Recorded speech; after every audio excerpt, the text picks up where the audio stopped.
Donc moi je m'appelle Jean-Gabriel Pélissou et là je suis sur ce terrain depuis le mois de juillet.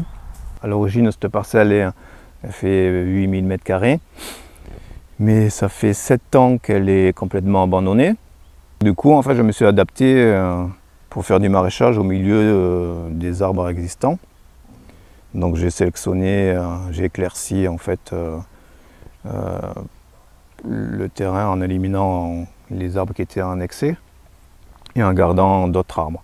Généralement en agroforesterie, c'est des champs qui sont nus et on plante des arbres fruitiers dessus. Alors qu'ici, en fait, j'ai rien planté, mais j'ai conservé un certain nombre d'arbres qui va m'apporter tous les écosystèmes qui sont favorables dans l'agroforesterie en fait. Et plus tard, je vais compléter avec des arbres fruitiers pour avoir des fruits en complément du maraîchage.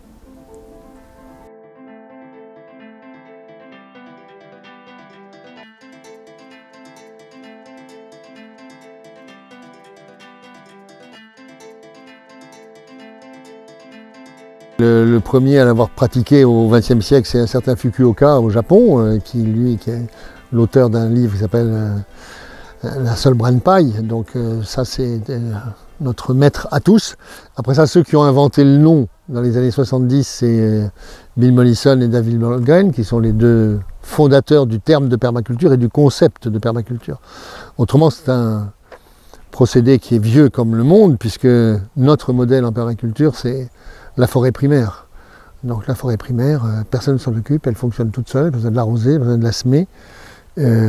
Si on ne la saccage pas, elle se reproduit indéfiniment, elle nourrit ses habitants, elle se nourrit elle-même.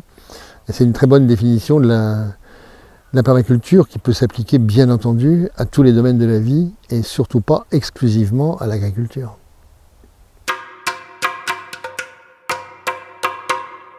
Les 3 piliers de base de la permaculture, c'est protéger l'environnement, protéger l'individu, protéger l'homme, et produire de la richesse et la redistribuer, et la partager.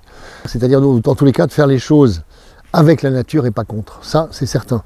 Un des points de repère que j'aime bien donner pour qu'on comprenne ce qu'est la permaculture, c'est le fameux mot de design. J'aime bien ce mot parce qu'il a en anglais l'essence des 2 mots français, dessin. Vous avez un dessin EIN et vous avez un dessin IN. Si vous avez un dessin, donc vous avez un projet, vous allez commencer par vous poser les bonnes questions autour de ce projet. Quel impact va avoir mon projet sur l'environnement et quel impact l'environnement a sur mon projet. Et là, on est en pleine permaculture, quelle que soit la nature du projet.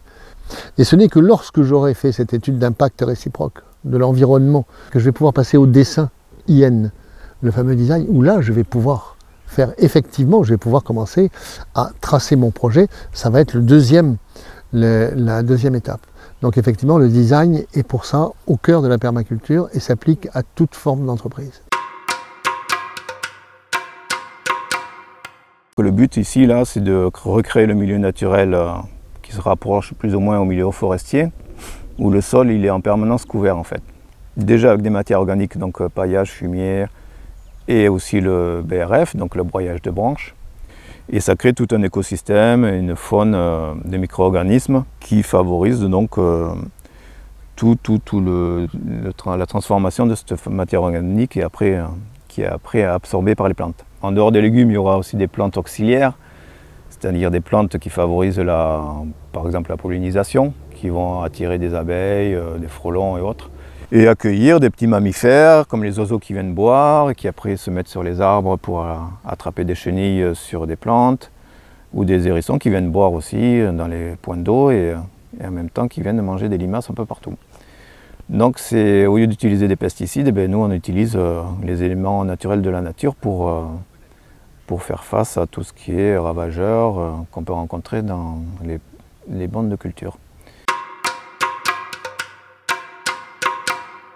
Le permaculteur va observer et en fonction de ce que ces observations lui auront permis de noter et de relever, il va se comporter de façon différente selon le lieu sur lequel il est, et non pas l'inverse.